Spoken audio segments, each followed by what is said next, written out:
We need to be either as good as Halo 2, and obviously that is our bar, is as at least as good, better as Halo better. It's pretty obvious to us when we start working on these maps that they have to be fun for the 100th and the 200th and the 1000th time. A lot of the time that we spend on these levels are in the details, making sure that the run to a weapon is equal for different areas, getting the distances right for flag captures. Because we make such an effort to place titled objects in a level, like the waterfall, the bridge, the porta potty, people can say the flag is down by the porta potty. That immediately helps with that social aspect. Don't tell them about the porta potty. One of the things that we talked about in pre-production was player movement, and that's where the man cannon came from. There's different ways to move the player around the map. In Halo 1 and Halo 2, we had these teleporters. Although it was a great way to get around quickly, it didn't provide as much inherent danger as the man cannon does. There's almost nothing more rewarding than sniping a guy out of the air as he's man cannoning across the map.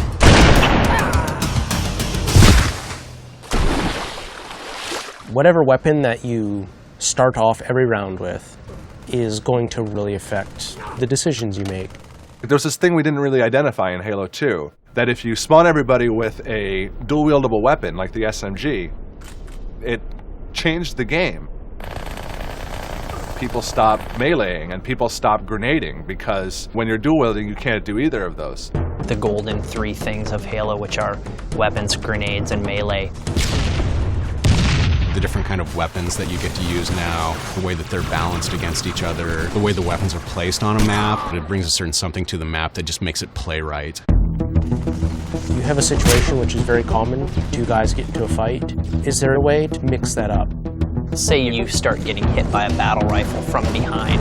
Let's say you have a bubble shield, you drop it, all of a sudden you're completely shielded from this guy who's firing on you. Or you have a trip mine and you realize a warthog is barreling towards you. You deploy the trip mine at the last second.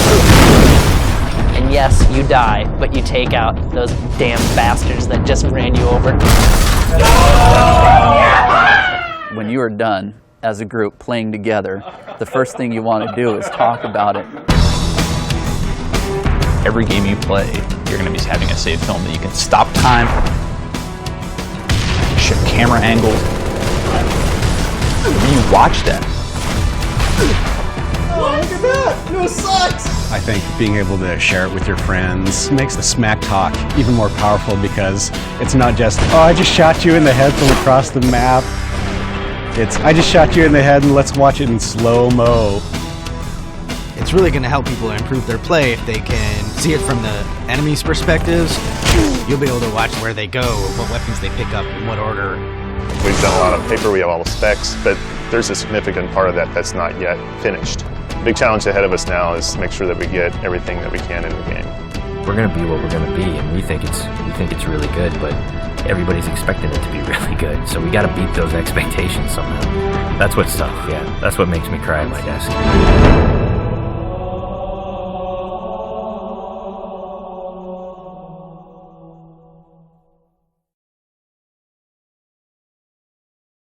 Don't take credit for the worst name that came before that. People get really pissed off. So for me, the thruster pack is awesome. Melee button, you just bash through anyone. People that just feel like sprint has no place in Halo. And so for us, it was about how do we balance that, how do we counter that? We've connected it to your shields, so while you're sprinting, your shields don't recharge. If they keep running, their shields will never come back up, and somebody else is going to take them down. I think that balance is really interesting. We think we've got it all figured out. There's always a disagreement. Kind of chaotic.